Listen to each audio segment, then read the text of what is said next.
ചന്ദന ചോപ്പുള്ള സൂര്യന്റെ ചൂടുള്ള മനതാരിൽ തീയുള്ള പെണ്ണാണേ. അടിയാളരെ കൊന്നാൽ ആരും അനങ്ങാത്ത നാട്ടിൽ അച്ഛനും അമ്മയും നഷ്ടമായി പെണ്ണിന് മേലോളരോട് ദേഷ്യമായി മാറി പറയാനേരി അടിയാത്തി.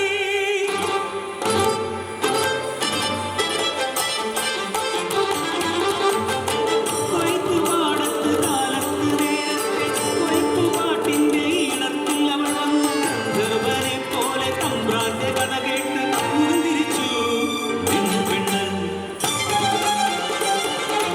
അടിയാത്തി പെണ്ണിന്റെ അഹങ്കാരം കേട്ടറിഞ്ഞ തമ്പ്രാൻ ആരും തിരിച്ചറിയാനാകാത്ത പോലെ അടിയാളനായി വേഷം കെട്ടി. പൂനില പോലുള്ള തമ്പ്രാനെന്ന് ഉടൂലങ്ങ് അടിച്ചു മാറ്റി ചേരിൻ മണമുള്ള ചെറുവനായി അടിയാത്തി പെണ്ണിന്റെ മുന്നിലെത്തി. കരുത്തുള്ള ചെറുമനെ കണ്ടു ഞാൻ ഏറ്റുമാറായി നോക്കി നിന്നു.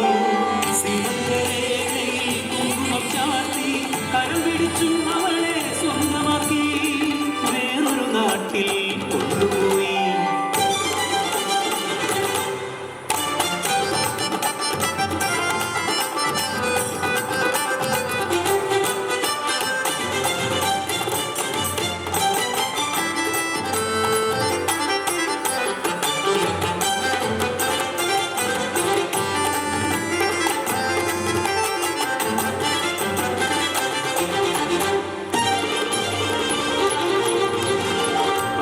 പുഞ്ചിരി തൂകും തമ്പ്രാനുവാൻ നാടുകളൊന്നൊന്നായി കൊഴിഞ്ഞു പോകെ ഉദരത്തിൽ ജീവന്റെ തമ്പ്രാന്റെ മനസ്സിലോ പരിഹാസം.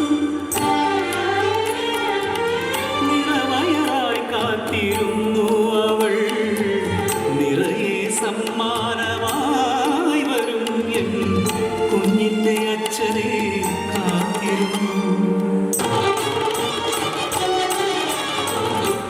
പറഞ്ഞും കളിയാക്കും കൂട്ടരെ കണ്ണു പിടിക്കും ഞാൻ എൻ കുഞ്ഞിന്റെ അച്ഛനെ അനാഥയാക്കില്ല എൻ കുഞ്ഞിനെ.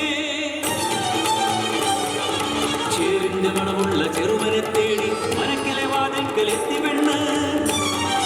തമ്പ്രാന്റെ മുഖം കണ്ടവൾ മരിച്ചുപോയി. ഊരെല്ലാം നോക്കി നിൽക്കെ ചോദിച്ചു അവൾ അടിയാളനായി വന്ന് ഒരു കുഞ്ഞിനെ നൽകി. ചതിച്ചുവല്ലേ നിങ്ങൾ, ചതിച്ചുവല്ലേ? പാൽപുഞ്ചിരി അപ്പോൾ പരിഹാസമായി ആർക്കു ചിരിച്ചു തമ്പ്രാൻ. അപമാനിച്ചവളെ കുറ്റക്കാരിയാക്കി മനയിലെ വല്യപ്പുറ കൽപ്പിച്ചു വന്നേരം നാടിൻ അധിപനെ അപമാനിച്ചടിയാത്തിയെ ഭൂമിത്തിയിലെറിയിച്ചു കൊന്നിടേണം. ാരം പറഞ്ഞ എൻ കാതിൽ തമ്പ്രാൻ അവസാനമായി പറഞ്ഞു. വിധി ദുർവിധിയാക്കിയ നേരാളരോടുള്ള വിഭവം മാറിയോ പെണ്ണെ. കത്തിച്ചൊലിക്കും മുറിത്തി നോക്കി കരയാതെ പെണ്ണവൾ നോക്കി നിന്നു. ആരോ ആടി പടർത്തിയ തീ പോൽ നിറവയറായവൾ കത്തിച്ചൊലിച്ചു. തീ കുരുത്തവൾ തീയിൽ എരിഞ്ഞവൾ തീകോളമായവൾ ഉയർന്നു വന്നു. ഉച്ചത്തിലലറി